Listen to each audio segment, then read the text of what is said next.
सद्गुरु साईनाथ महाराज की जय। श्री सच्चिदानंद सद्गुरु अलिवेलु मंगम्म समेत भरद्वाज महाराज की जय। जय गुरुदेव दत्त। अंदरिकी नमस्कारं। ఇందాక రాజా గారు ఆయన ఉపన్యాసం చెప్తూ మనల్ని మనం సంస్కరించుకోవాలి. సో మాస్టర్ గారు చూపించిన సాయి మార్గంలో మనల్ని మనం సంస్కరించుకుంటూ ముందుకు వెళ్దాం, ఇది ఆయన చెప్పి కంక్లూడ్ చేశారు. అయితే మనల్ని మనం సంస్కరించుకోవడం అంటే ఏం చేయాలి, ఎలాగ మనము సంస్కరించుకోవచ్చు అనేది మాస్టర్ గారు బుద్ధ ధ్యాన హృదయంలో చెప్పిన అంశాలు కొన్ని ఇక్కడ మనము కొంచెం విశ్లేషించుకుందాం. దానికి అన్వయంగా సాయి లీలామృతము, మిగతా గ్రంథాలు మాస్టర్ గారు రాసినవి అవన్నీ కూడా. సో మనము ఈ బాహ్య జగత్తుని అర్థం చేసుకోవడానికి మనకి మనసు ఆలంబనం. మన మనసు ద్వారా మనము ఈ దేహం గురించి కానీ బయట జగత్తు గురించి కానీ మన ఆలోచనలు, అభిప్రాయాలు ఇవన్నీ మనము ఏర్పరచుకుంటాం. సో మనస్సు అన్నిటికీ మూలం కనుక మనసు ద్వారానే మనకు ఈ దేహము మరియు బాహ్య జగత్తు కూడా అనుభవం అవుతూ ఉంటాయి. అయితే మన మనసు పామర స్థాయిలో ఉన్న మనసు, మహాత్ములు ఉత్తమ స్థాయిలో ఉన్న మనసు. అదే కదా మనకి మహాత్ములకి ఉన్న భేదం కూడా. సో మనల్ని మనం సంస్కరించుకోవడం అంటే పామర స్థాయిలో ఉన్న మన మనస్సుని పరిపూర్ణ స్థాయికి తీసుకువెళ్ళడమే బాబా మనకి చెప్పిన జీవిత లక్ష్యం. సో దీన్ని ఎలాగ చేసుకుంటాం, మన పరిపూర్ణ స్థాయికి మన మనసుని ఎలా తీసుకువెళ్తామని అనుకుంటే, సో మనకి సంస్కరణ జరగాలి, దృఢమైన ఆంతరంగిక సంస్కరణ జరగాలి. ఇలా పెంపొందించుకోవడం వల్ల మాత్రమే మన మనసుని మనం సంస్కరించుకోగలం. దీనికి బుద్ధ ధ్యాన హృదయంలో బుద్ధుడు చెప్పిన 3 మార్గాలు ఏంటి అంటే, ఒకటి, మనం ఫస్ట్ మన మనసుని అర్థం చేసుకోవాలి. అంటే మన మనసు ఎలా పనిచేస్తుంది, మనము ఏదైనా ఒక ఆలోచన వచ్చినప్పుడు, ఒక డెసిషన్ తీసుకునేటప్పుడు మనం ఎలా ఆలోచిస్తాం, ఏం చేస్తుంది మన మనసు అనేది ఫస్ట్ మనం అర్థం చేసుకోవాలి. సో ఎప్పుడైతే మన మనసుని మనం అర్థం చేసుకుంటామో దాన్ని సరైన మార్గంలో రూపొందించడానికి ఏం చేయాలి అనేది ప్లాన్ వేసుకొని దాన్ని ఇంప్లిమెంట్ చేయడం అది. సో అలాగా ఇలా సంస్కరించుకున్న మన మనస్సుని ముక్తి పొందించడం, ఇది సింపుల్గా బుద్ధుడు చెప్పిన 3 సూత్రాలు. సో ఈ 3 సూత్రాలు మనం సాధించం ఎలా, ఏం చేయాలి అంటే దానికి ఏం చెప్తున్నారంటే, సరైన స్మృతి లేదంటే సమ్యక్ స్మృతి కలిగి ఉండడమే పై చెప్పిన 3 లక్ష్యాలని సాధించడానికి మనకి ఏకైక మార్గము. సో దీన్నే క్లుప్తంగా చిన్నగా ఒక వాక్యంలో చెప్పాలి అంటే, శ్రద్ధ కలిగి ఉండు అని చెప్పి మనం చెప్పుకోవచ్చు. సో ఇది మనకి బాబా కూడా చెప్తారు. ఎలా చెప్తారు, దక్షిణలోని మనకి ఆయనకి ఇవ్వాల్సిన దక్షిణ ఏంటి అంటే శ్రద్ధ కలిగి ఉండు. సో మనం ఈ శ్రద్ధ, బుద్ధుడు చెప్పిన శ్రద్ధ, రెండిట్లోని మనం పోలికలు చూసుకోవచ్చు. రెండు కూడా మనకి పోలి ఉండడం మనకి గమనార్హం. సో అయితే ఈ శ్రద్ధ మనము దేని పట్ల కలిగి ఉండాలి, ఎలా కలిగి ఉండాలి అంటే దీనికి మనకి నిర్వచనమే సాయి లీలామృతము అంతా కూడా. అంటే దాంట్లో ఉన్న లీలలు మనం ఒక్కొక్కటి చూసుకుంటూ పోతే మనకి ఈ శ్రద్ధ మనకి ఎలా కలిగి ఉండాలి అని బాబా చెప్తున్నారనేది అర్థమవుతుంది. ఎగ్జాంపుల్ మనము తార్కాడ్ లీల చూసుకుంటే, శ్రీమతి తార్కాడు ఆవిడ బిడ్డ ఇద్దరు షిరిడి వస్తారు కదా బాబా దర్శనం చేసుకోవడానికి. కానీ ఆయనకి ఇంట్లో బాబా పూజ ఆగిపోతుందేమో అని భయం. సో వాళ్ళ తండ్రి ఏంటంటే ఆయనకి నమ్మకం లేకపోయినా కూడా కొడుకు గురించి సరే నేను చేస్తాను, నైవేద్యం పెడతాను, పూజ చేస్తాను అంటాడు. సో అక్కడ ఆయన నైవేద్యం మర్చిపోయిన రోజు బాబా ఇక్కడ చెప్తారు. సో అక్కడ ఏంటంటే నేనున్నాను అక్కడ పట రూపంలో అని చెప్పి చెప్తున్నారు బాబా. అలాగే మనము సాయి లీలామృతంలోనే బాబా సమాధానంతరం లీలలు చూసుకున్నప్పుడు బంగారా అన్న ఆయనకి బాబా ఎవరో తెలియకపోయినా పటంలో నుంచి ఆయనకి డైరెక్షన్ ఇస్తూ ఆయన్ని, ఆయన భార్యని, ఆయన లైఫ్ని మొత్తం నడిపించి ఆయన వైపు తిప్పుకుంటారు. సో ఇలా మనం ఒక్కొక్క లీలని విశ్లేషించుకుంటూ పోతే బాబా మనకి ఏం చెప్తున్నారో మనకి సాయి లీలామృతంలో అర్థమవుతుంది.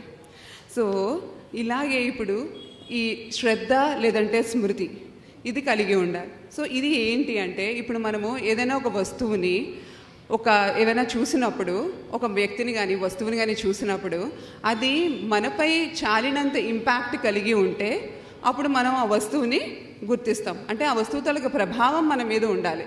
మన మీద ఉన్నప్పుడు అప్పుడు మనం దాని పట్ల మన శ్రద్ధ మేల్కొని దాని ఎరుకని గుర్తిస్తాం.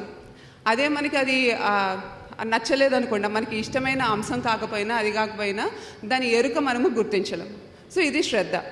సో ఇప్పుడు ఇది ప్రాథమికమైన స్మృతి అని చెప్పుకోవచ్చు మనం. ఈ స్మృతి వలన ఏంటంటే మనము ఫస్ట్ వస్తువుని స్థూలంగా గుర్తిస్తాం. అంటే ఫిజికల్ అట్రిబ్యూట్స్ ఏంటి, అది ఆ వస్తువు ఏంటి అనేది మనకు అర్థమవుతుంది. సో ఇంకా ముందుకు వెళ్ళే కొద్దీ ఆ వస్తువు యొక్క వివిధ లక్షణాల పైనే గాక, అంటే దాని క్వాలిటీస్, దాని ఏంటి అనేదే కాకుండా దానితో మనకు గల సంబంధం కూడా తెలుస్తుంది. ఇదేంటంటే మొదటి దశకి చెప్పవచ్చు. ఇంకా రెండవ దశకు వస్తే అక్కడ మళ్ళీ మనకి 4 అంశాలు ఉంటాయి. అది మనకి వస్తువుల యొక్క సామాన్య ధర్మాల గురించి యోచన కలుగుతుంది. అంటే ఏంటి వస్తువు యొక్క సామాన్య ధర్మాలు అంటే ఇక్కడ మనం వస్తువు యొక్క వివరాలు గుర్తించడం. అంటే ఫస్ట్ చూడగానే ఏదైనా ఒక వస్తువు నల్లగా ఉందా, తెల్లగా ఉందా, పొట్టిగా ఉందా, లావుగా ఉందా, వస్తువు యొక్క సామాన్య ధర్మాలు మనం గుర్తిస్తాం. దాని తర్వాత అది చూసినప్పుడు మనలోని ఇష్టాయిష్టాలు, రైట్? సో ఈ ఇష్టాయిష్టాలు మనకి వస్తాయి. వచ్చినప్పుడు అవి ఎందుకు వస్తాయి? ఇంతకుముందు మనలో ఉన్న దాని తాలూకా జ్ఞాపకాలు గుర్తు వచ్చి ఇష్టాయిష్టాలు అనేవి ఏర్పడతాయి. సో ఇలాగా ఈ స్మృతులన్నిటిలో, అంటే ఈ జ్ఞాపకాలన్నిటిలో గల సామాన్య ధర్మాల గురించి మనం యోచిస్తాం. ఇది రెండవ కేటగిరీ. దీంట్లో సో ఇక్కడ ఏంటంటే మనం ఏదైనా ఒక వస్తువు చూసినప్పుడు దాని గురించి అర్థం చేసుకునేటప్పుడు దాంట్లో మన ఇష్టాయిష్టాలు కానీ మన జ్ఞాపకాలు కానీ ఇవన్నీ కూడా దాన్ని ఇన్ఫ్లుయెన్స్ చేస్తున్నాయి. సో అందుకే మన దీంట్లో ఏం చెప్తారంటే మాస్టర్ గారు, అన్ని రంగాల్లోని ఉన్న శాస్త్రజ్ఞుల దగ్గర నుంచి సామాన్య మానవుల వరకు అందరూ కూడా ఈ కోవకే చెందుతారు. అందరూ కూడా మనము ఈ కేటగిరీకే చెందుతాం. అందువలన ఎందుకంటే మన అభిప్రాయాల మీద మన ఇష్టాల తాలూకా ఇన్ఫ్లుయెన్స్ ఉంది కాబట్టి. సో అందువలన ఏం చెప్పచ్చు అంటే అన్ని రంగాలలో ఉన్న శాస్త్రజ్ఞుల పరిశోధనల నుండి తత్వశాస్త్రజ్ఞుడి యొక్క సూక్ష్మ యోచనల వరకు అన్నీ కూడా ప్రామాణికమైనవని చెప్పలేము.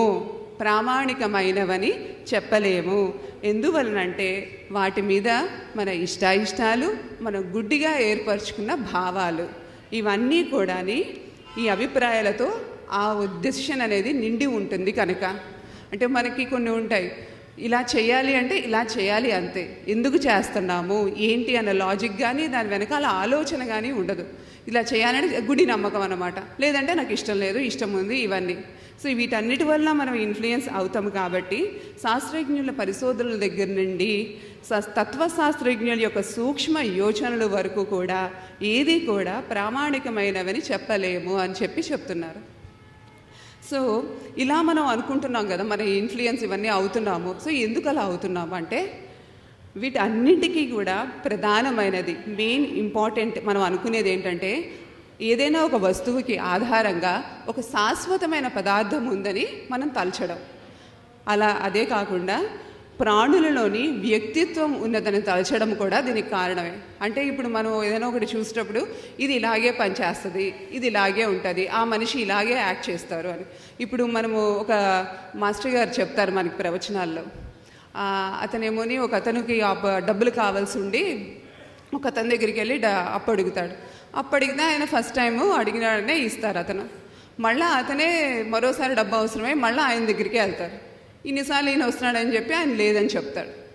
సో మూడోసారి డబ్బు అవసరమైనప్పుడు ఇంకే చాయిస్ లేదు, ఆ వ్యక్తి దగ్గరికి వెళ్ళాలా వద్దా అని చెప్పి ఆలోచనలో పడతాడు. సో అది ఎందుకు? ఆయన స్మృతి సంచయం వల్ల, స్మృతిలోనే అది ఉంది, ఒకసారి ఇచ్చాడు, ఒకసారి ఇవ్వలేదు, నెక్స్ట్ ఏంటి.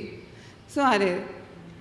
సో అందువలన మనం ఏం చెప్పచ్చు అంటే మనసుని పటిష్టం చేయని వారందరూ కూడా, అంటే మరింతగా పటిష్టం చేయని వారందరూ కూడా ఈ మధ్యమ పామర స్థితిలో ఉండిపోవలసిందే.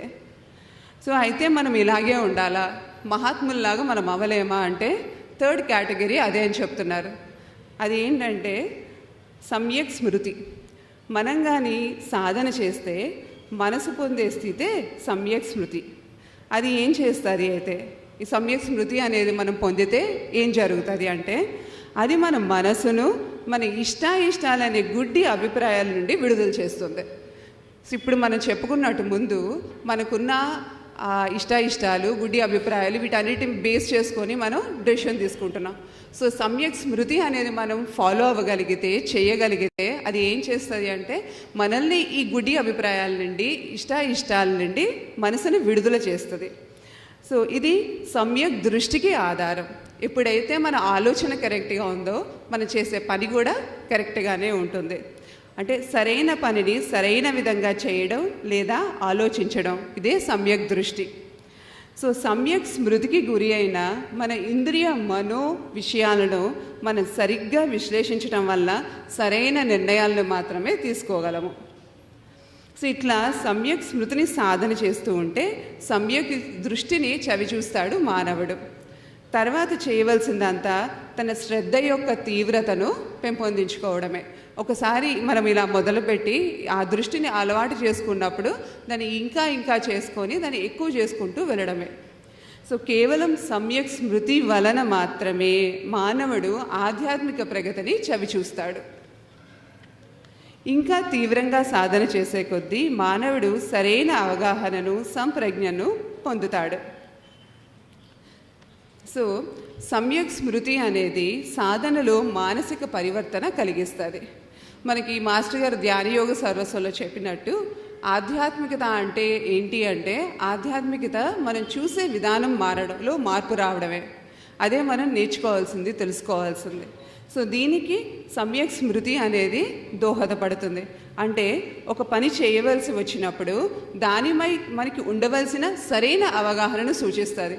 మన ఇష్టాలు అభిప్రాయాలతో సంబంధం లేకుండా కరెక్ట్గా వస్తువుని యథాతథంగా చూసి మనం డెసిషన్ అనేది తీసుకోగలుగుతాం అన్నమాట.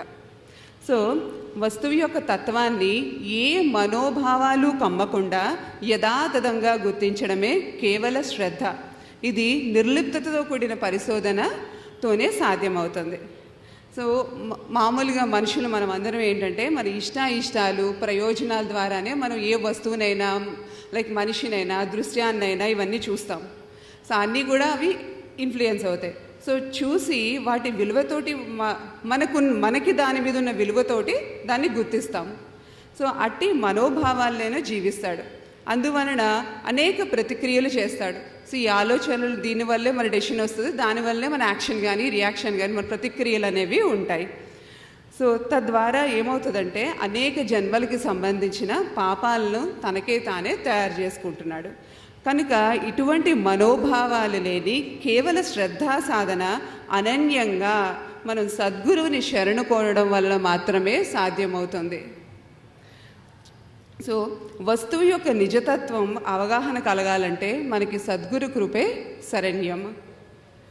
మాస్టర్ గారు విజ్ఞాన వీచికల్లో చెప్పినట్లు అన్వేషించే మనస్సే స్వచ్ఛతను నిశితంగా అవగాహన చేసుకునే తత్వాన్ని పెంపొందిస్తుంది. కనుక కేవల శ్రద్ధ ద్వారా వస్తువుల్ని నిత్య నూతనంగా మొదటిసారిగా చూపిస్తుంది. ఎందుకంటే అంతవరకు మనము ఏదైనా చూసినప్పుడు మన మనోభావాల నుంచి ఇష్టాల నుండే చూస్తాం కాబట్టి అది ఒకలాగా ఉంటుంది. ఎప్పుడైతే అవన్నిటి నుంచి బయటకు వచ్చి వస్తువుని యాజ్ ఇట్ ఈస్ చూస్తామో దాని నిజతత్వం అనేది ఏంటి మనకి అర్థమవుతుంది. సో కనుక కేవల శ్రద్ధ ద్వారా వస్తువులను నిత్య నూతనంగా మొదటిసారిగా చూపిస్తుంది. ఇదే మాస్టర్ గారు చెప్పిన లివ్ ఇన్ ది ప్రెజెంట్ అంటే. దీని గురించే మాస్టర్ గారు ప్రవచనాల్లో ఒక దగ్గర చెప్తారు. ఒకతనికి దోశ అంటే చాలా ఇష్టం అంట. సో అతనేమోని కాలేజ్లో జాయిన్ అవుతాడు. హాస్టల్లో రోజు దోశ బ్రేక్ఫాస్ట్. సో బాగుంది ఇదేదో అనుకుంటాడు. రోజు ఆయన దోశ తింటాడు. ఇలాగే 2 నెలలు అవుతుంది, 3 నెలలు అవుతుంది. సో ఆ తర్వాత ఏమవుతుంది, దోశ గురించి బెల్ కొట్టగానే బ్రేక్ఫాస్ట్కి వెంటనే అబ్బా ఆ దోశ టేస్ట్ నాలుక మీద వచ్చి వెగడబుడుతుంది, తినాలనిపించదు అతనికి. సో అక్కడ ఏంటంటే మన స్మృతి పని చేస్తుంది. దోశ యొక్క టేస్ట్ అక్కడ మన బుర్ర గుర్తు చేస్తుంది. గుర్తు చేయగానే మనమేమోని తినాలనే ఇంట్రెస్ట్ పోతుంది. అంత ఇష్టమైన దోశ కూడా కష్టమైపోతుంది. సో అలాగా అక్కడ మాస్టర్ గారు ఏమంటారు, మనము అప్పుడే తింటున్నాము, ఆ దోశని ఆ రోజు అప్పుడే తింటున్నాము అన్న ఎరుక మన స్మృతి అన్న ఎరుకలో ఉంటే ఆ దోశ రోజు కూడా రుచిగానే ఉంటుంది. అలాగే మనం పారాయణ చేసేటప్పుడు మన రోజు సాయిలీలామృతం పారాయణ చేస్తాం, గురుక్షేత్ర పారాయణ చేస్తాం. చేసినప్పుడు అలా చేస్తూ ఉంటే ఇందాక మనం చెప్పుకున్నట్టు తార్కాడు లీల రాగానే ఓ ఇదే కదా పట రూపంలో బాబా ఉన్నారు అదే చెప్తున్నారు ఆ నెక్స్ట్ లీలకి వెళ్ళిపోయామనుకోండి, అది అక్కడ మనకి మన స్మృతి పనిచేస్తుంది మళ్ళా. సో పారాయణత్వంలో మనం పరాయణత్వం చెందట్లేదు. సో మాస్టర్ గారు చెప్పినట్టు అలా పారాయణ చేస్తున్నప్పుడు ఆ రోజు అప్పుడే పారాయణ చేస్తున్నామన్న దృష్టితో మనం చేస్తే దాంట్లో బాబా మాస్టర్ గారు మనకి ఏం చెప్పదలుచుకుంటున్నారు అనేది మనకి ఇంకా బాగా అర్థమవుతుంది. సో కనుక ఈ స్థితిలో మనసుని ఎక్కువసేపు అంటే కేవల శ్రద్ధా స్థితిలోని మనసుని ఎక్కువసేపు నిలబెట్టినప్పుడే మానసిక అవగాహన మరింత విస్తరిస్తుంది. సో సామాన్య ఇంద్రియానుభూతుల ద్వారా ఎప్పటికీ పొందలేని ఫలితాలను మానవుడు దీని ద్వారా పొందవచ్చును. ఎందుకంటే మనము సామాన్య ఇంద్రియాల ద్వారా అంటే మళ్ళీ ఇందాకలు చెప్పుకున్నట్టు ఇష్టాయిష్టాలు, మన అభిప్రాయాలు, ఈర్ష్యాద్వేషాలు అన్నీ కూడా ఎఫెక్ట్ చేస్తాయి. సో ఆ వాటితోటి కాకుండా క్లియర్ మైండ్తోని ప్రజెంట్లో ఉండి ఆలోచించినట్లయితే మనము ఆ స్థితిని పొందగలుగుతాం. సో ఈ విధంగా మనము ఒక వస్తువు లేదా ఘటన మీద నిరాధారంగా ఏర్పరచుకున్న భావాలు నిరర్ధకమని తెలుస్తాయి. అంటే అంతవరకు మనం ఏదైనా వస్తువుని చూసేటప్పుడు మనకున్న అభిప్రాయాలు కానీ అవన్నీ కూడా బేస్లెస్, అంటే దానికి బేస్ లేదు అనే విషయము మనకి అర్థమవుతుంది. అందువల్ల మాస్టర్ గారు అన్నట్లు అన్వేషకులు మాత్రమే నిజమైన మనోవికాసం చెందే మానవులు. సో మనందరికీ మాస్టర్ గారు అంటే చాలా ఇష్టం, అందుకే ఈ సమ్మేళనము ఇవన్నీ కూడా జరుపుకుంటున్నాం. సో అలాంటి మనకందరికీ ఇష్టమైన మాస్టర్ గారికి మనం ఇష్టం అవ్వాలి అంటే ఏం చేయాలి? మనందరము అన్వేషకులుగా మారాలి. సో అది అన్వేషకులుగా మారినప్పుడు అప్పుడు అది మన వివేకపూరితమైన నిశ్చయానికి మనం రావడానికి దోహదపడుతుంది. మాటల్లోనూ చేతల్లోనూ తొందరపాటు లేకుండా చేసి మనసును తద్వారా మనిషిని సంస్కరిస్తుంది. దాని ద్వారా జన్మ పరంపరలను తగ్గిస్తుంది. ఇదే సాయి మాస్టర్ గారు మాటల్లోని శ్రీ సాయి సన్నిధి గ్రంథంలో పేజ్ నెంబర్ 3లో మాస్టర్ గారు చెప్పినట్లు మానవులందరి చర్యలు మాటలు వారి ఆలోచనలపై ఆధారపడతాయి. వారి ఆలోచనలు వారి ఇష్టాయిష్టాలు అహంకార మమకారాదుల మీద ఆధారపడతాయి. అవి అనేక జన్మలు పట్టు విడవక వారిని వెంటాడే పూర్వజన్మ సంస్కారాల మీద ఆధారపడతాయి. ఇలాగా వజ్రము పాషాణాల కంటే దృఢమైన ఈ సంస్కారాలలో మార్పు రావాలంటే మనమందరం కూడా సద్గురువుని అనన్యంగా శరణు కోరుదాము. మాస్టర్ గారిని మన పారాయణలు సత్సంగాల ద్వారా ప్రార్థిద్దాం. జై సాయి మాస్టర్.